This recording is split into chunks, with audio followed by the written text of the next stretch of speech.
Thank you again for joining us. I wanted to go over one more detail with everybody.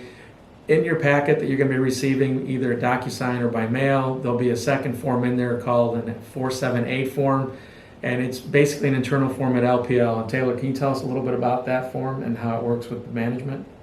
So for clients who've been with us or even just with a financial advisor for the last decade, there have been a lot of regulatory changes, and we're constantly being told that we need to update different systems, different processes.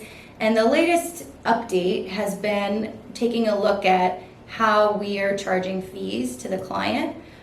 Before, everything was in what was called a wrap program. Now they're saying that they want to actually take and have certain fees get charged directly to the client. Our initial response to that was, that's not what we told you all. We told you all we were doing a wrap fee structure.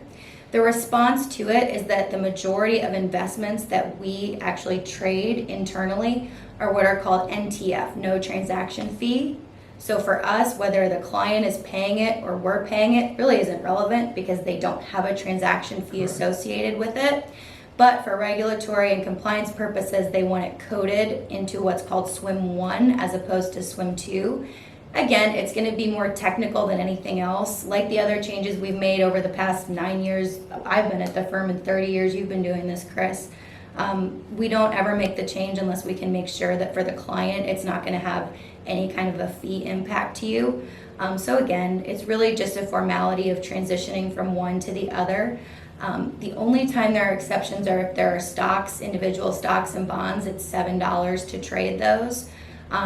We made sure that in the transition, again, for the clients that are already all in, no transaction fee, taking a look at those and converting them. But then for clients that we have that do have some individual holdings, again, as you guys know, we don't do a ton of individual securities trading, but we do have inherited stock positions and things like that. We have exceptions to where, again, we don't want to make you change into a different platform that's going to incur more cost. So on a case-by-case basis, some of you may not have received that form. But just for the sake of transparency, especially when we're sending out just big DocuSign packets, we always want to be transparent and intentional with letting you know what you're signing. And that's really the main thing, is just on the back end, helping us from a regulatory perspective without incurring additional fees to you, the client. Jordan, you want to talk a little bit more about the form?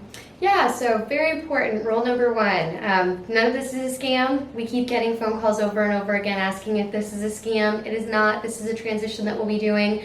Question number two, who is Kelly? Kelly is a new onboarded member of our staff. Carol and Carter are both here. We love them. They're valuable members of our team. We are just growing thanks to you. And we just needed somebody that would be helping us process all of these forms that we have coming in. So if you have any questions when you're actually signing the form, give us a call, text us, make sure that it's through RepChat, and we can answer as many questions as you have. And again, thank you for your time, and thank you for allowing us to assist you in your financial future.